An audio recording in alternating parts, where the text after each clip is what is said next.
Welcome to this video, and today we're going to be talking about data analysis using both data captured from your logger and data that's been captured from your SmartyCam synced together in the new Race Studio 3 analysis software.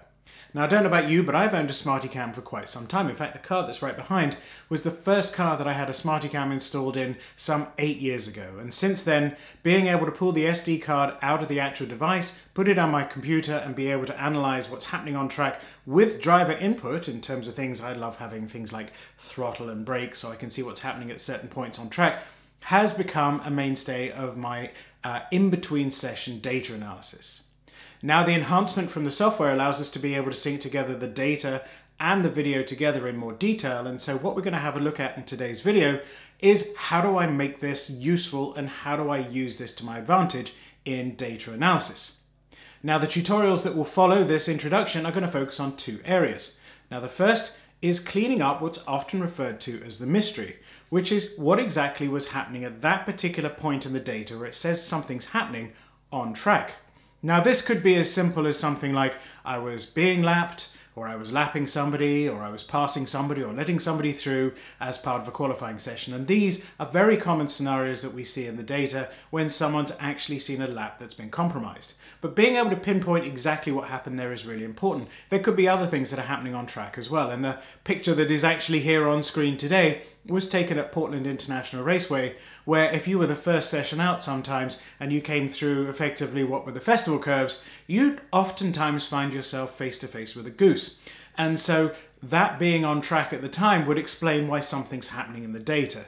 Now, those may be huge issues that happen in terms of time delta variance that you really want to be able to analyze anyway, but in many respects, just cleaning up that mystery is really important because there's only a certain number of ways you can actually clean that up. The first is if you've got an action cam, you may be able to go and scroll through the video and be able to say, oh, that's what happened on lap 3 in corner 4A. Or similarly, you may be in a position where you rely on your memory. And I don't know about you, but I'm very rarely in a position where I can remember on lap 13 at Druids at Brands Hatch, this exactly happened. And so the mystery part is the first thing that we're going to have a look at. The second thing, however, and the most valuable part is being able to identify more information about what the driver is doing on track in relation to analysis of data. And to be able to explain that further, it's important that we think about how we get to that particular point. Now, in previous tutorials, I've shown how to be able to set up your profile so you've got data and video together. But it's important to be able to identify how we analyze data to be able to understand how the video will complement it. So if you see on screen right now, this is how I analyze data right now. I start out by thinking about time distance at the bottom, where I can see if time has been gained or lost on driver versus driver or lap versus lap. Similarly, I then say, okay, I'm going up to speed, which is GPS speed or wheel speed sensor. Why is that actually happening? And typically there's a point where a car is faster or slower at a particular point on track. And then I round that out with the middle section of my time distance view, which says what was the driver doing? And that's either based on GPS data or it's based upon driver input such as throttle and brake to be able to give a sort of more rounded view in terms of what's happening. With the new software, we've been able to complement it with an additional piece of information, which is the track map, where we're overlaying the laps on software like Google Earth or Bing Maps, so we can see the lines and we can actually scroll in and see some really interesting data about the line that was taken. But the mystery part of this, and this is where the data will really round this out, is that it's very hard to understand exactly what's happening from that based on what the driver has seen. And so, for example, if you're using the mapping software, it's oftentimes a little dot on track, but it doesn't tell you the attitude of the car or the particular point or positioning that the driver had it on track.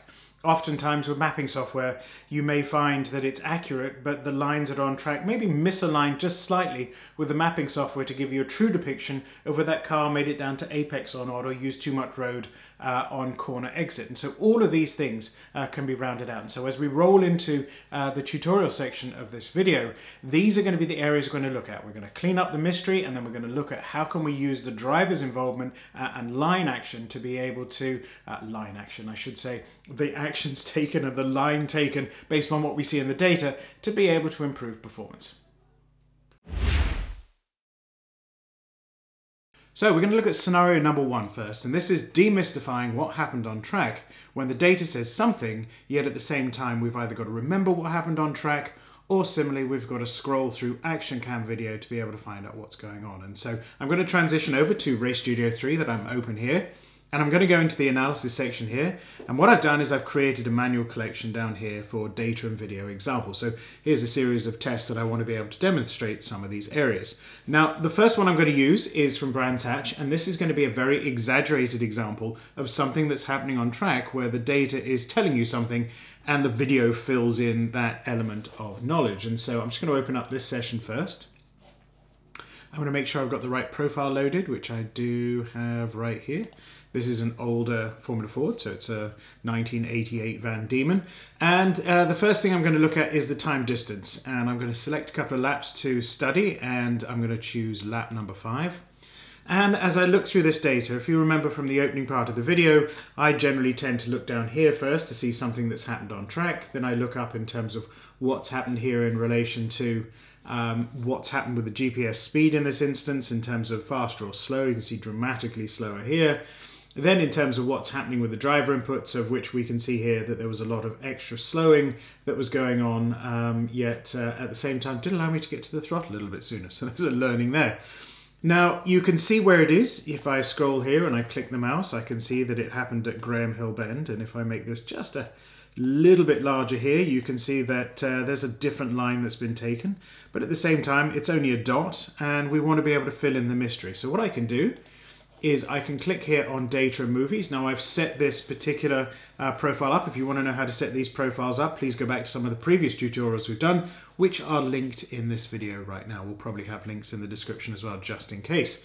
Now, one of the things we want to be able to see is what's happening here. So if I scroll the mouse to this particular point here, we can see that the mystery is solved.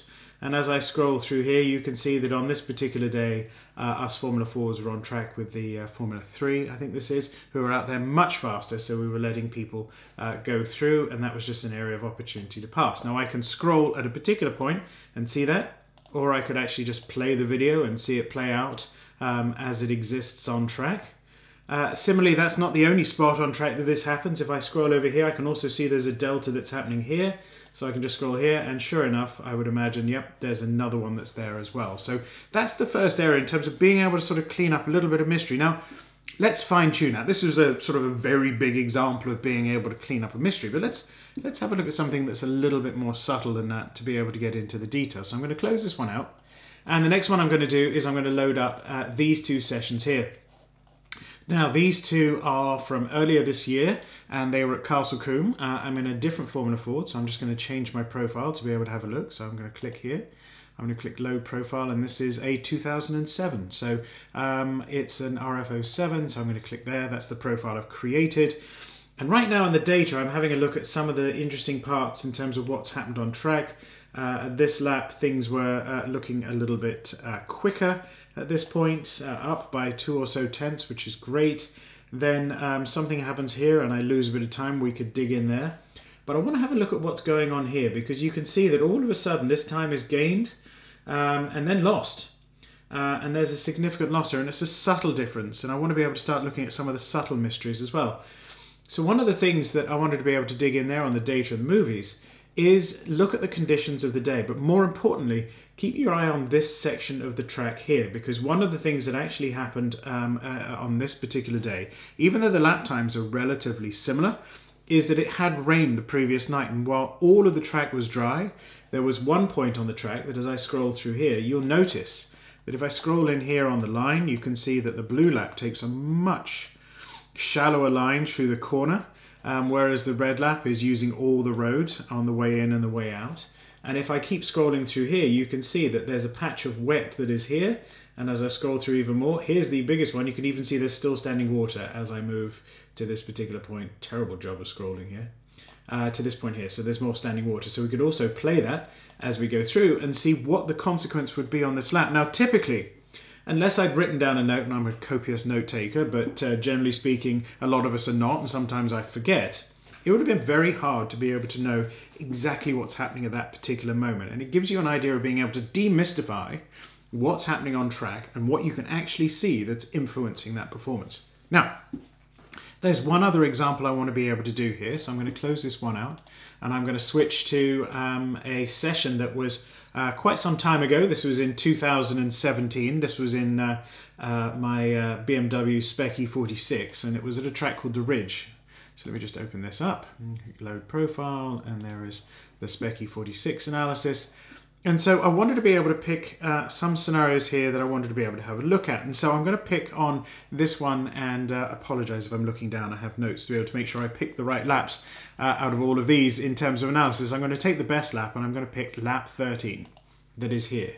Now, as we scroll through here, there's a few areas that we wanted to be able to have a look at. And so if I look at some of the delta that's happening here, and then I look up here at the speed difference that's happening here, something happened that made me lift here and then go back to throttle. Now, this is a scenario that's not too dissimilar to the conversation that we had earlier about Brands Hatch. And if I go to the data and movies and I have a look, if I scroll to this particular point on track, and as I zoom through this particular information, you can see that there's a car here that as I'm approaching, and this is actually a straight, so the question is why did I come out of the throttle? As I play this video that is here, you can see that there's a hesitation on the throttle. Have they seen me? And it's caused an impact. Now, the reason I've picked on this particular scenario is because of one other thing that the video really does allow you to be able to do, and that is understand the topography of the track, or you know, things like undulation and off camber and hills. And this is really important because one of the things that you know, is good to know as you're managing traffic or passing cars, or just understanding the consequence of decisions that you make on track in relation to gear changes. I don't have the example here, but one of the other ones that I often talk about is that there's a track in the Pacific Northwest of the US called Oregon Raceway Park. And there's one particular corner where I always used to short shift on a flat part from 3rd to 4th early.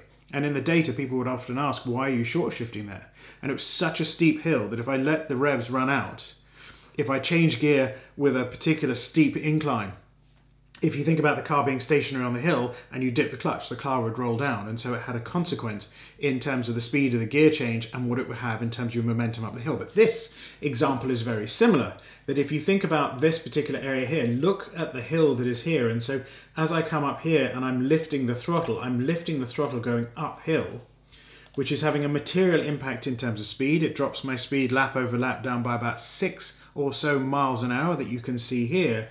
And that has a material consequence from here to here of about being a second or so down to being a little bit about 1.6. And so it had a material impact on a straight of just lifting, not necessarily just because it was a straight, but because it was an uphill straight as well. So things to be able to be conscious of that data and video will show you as you think about these particular components. On to scenario number 2, and I have one example here which I'm going to walk you through, which is going to show you some aspects of looking at the data and the video together to be able to improve driver performance overall. Because what the video will allow you to be able to see is what the data doesn't show you, and that's looking at positioning of the car on track, looking at the attitude of the vehicle itself in terms of positioning on track, and really understanding that final component, what the driver is doing, that the data just can't tell you. Similarly, when you're looking at a video, even if you're looking at a SmartyCam file, and you may be looking at one of the more modern ones with the SmartyCam Sport 3 with the new overlays with the predictive time, it's not as easy to be able to see what the consequence of the decisions and the placement of the car on track actually have to the overall material lap time when you're comparing driver to driver or lap to lap. And so that's what we're going to have a look at in this particular scenario. So as we transition over to Race Studio 3 here, I have a Formula Ford example from Castle Combe. So if we go back to data-based and data-only analysis, we can see that all things look, you know, relatively similar. There's a 1/10 or so difference here, right up till we get to this section of the track called the S's, where all of a sudden we lose nearly 6/10 of a second on this lap. Now in this particular scenario, the mystery part of it might say, is there a car on track? Are you being passed? Are you passing someone?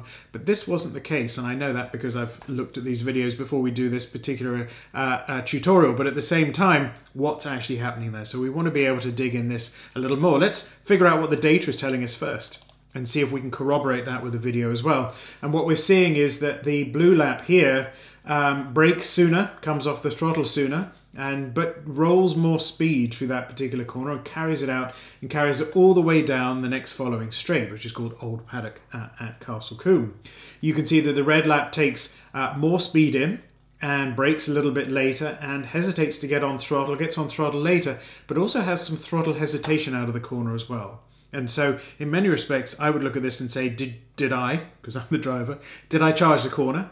And was this the right line to take? Now we can go to the track map as well, that if we zoom in, I'm going to change this to a choose panel. I'm just going to change this to a track map rather than a sector analysis, because we'll be able to see in more detail if I scroll in here. By the way, if you're not sure what I just did there with Race Studio 3 analysis, there's a tutorial series that will talk you through all the variations in terms of setting up your view. So I'll link to those in the top right hand side of this video.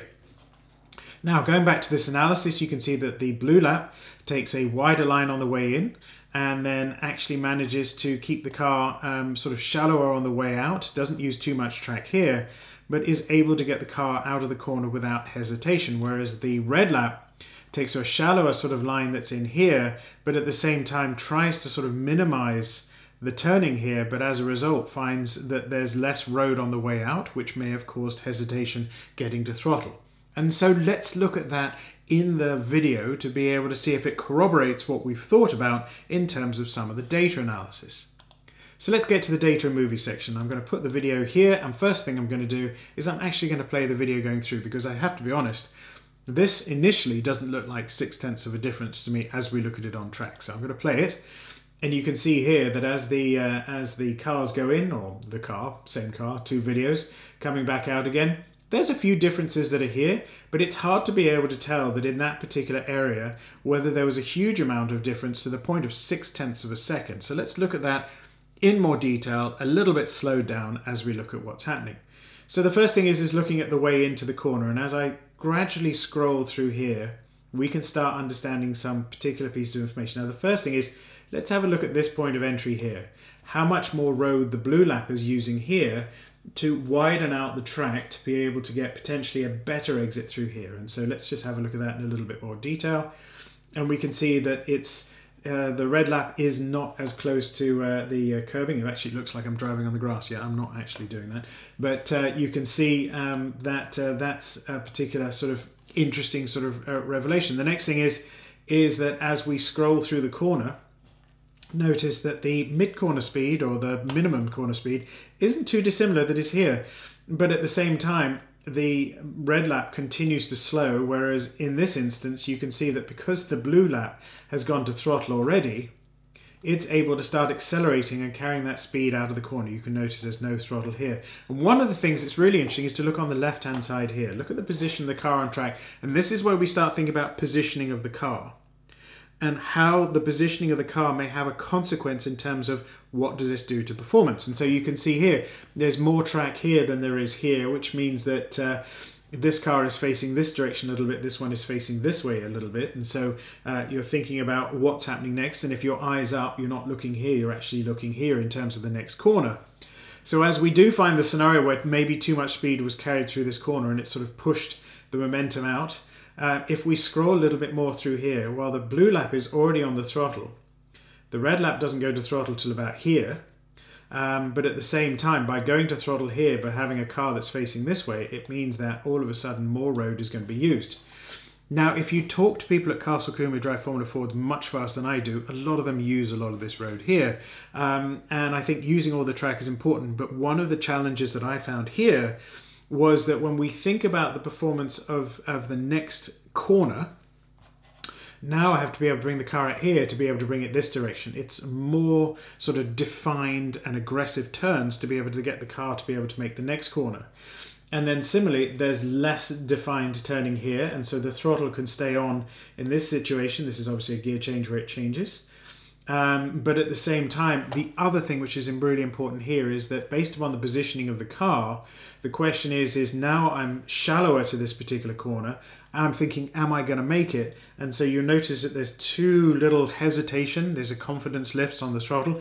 am I going to make it through the corner, which further compounds the time loss that is going through that particular corner as well. So if I continue to be able to look at this going through the corner here, both cars have made gear changes, but you'll notice that while the blue lap carries the throttle all the way through, the red lap, which you can see here, has a little blip of the throttle both times coming through in terms of hesitation. And so you can see on the exit of the corner, 93 versus 90, the blue lap has managed to carry the momentum through that particular corner. So it's a sequence of turns that all starts with the car positioning coming into the corner and being able to understand the best way of being able to get through that particular corner. So we can see that it all starts potentially here in terms of positioning the car here versus here, and that might be indicative of being able to carry too much speed into the corner and not being able to position the car to be able to get the best exit. If you talk to anyone at Castle Combe, they'll tell you that the exits out of the chicanes are the most important aspects of lap time, especially for momentum cars like Formula Ford.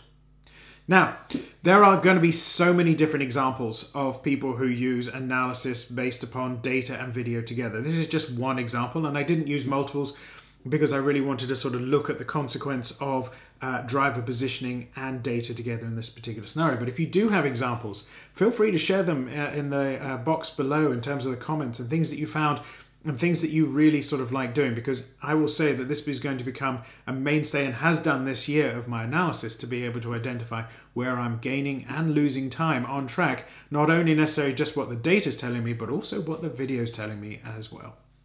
Now, I hope you really enjoyed this video. If you've got a SmartyCam, hopefully being able to set up your profile. As a reminder, you can go up and click on the little I button on YouTube, and it will show you the videos as to how to set up your customized views that include data. Or you're someone who's thinking about getting a SmartyCam. You can really see the benefit of being able to overlay the data and the video together. If, however, through this, you're like, well, I do it this way, or I do it differently, or I think about it this way, please comment in the box below so everyone can learn from each other. I have to say that this is a new feature, which is new to me. It's been available since the software is in beta, but more commonly used now since the beginning of this year when the software went into production. And so different ideas that you have as to how you analyze data will only help others who are following this channel. It only leaves me to be able to say thanks so much for watching this video. And if you like it, give us a thumbs up, subscribe to see more of these videos, and hopefully see you back on the channel sometime soon.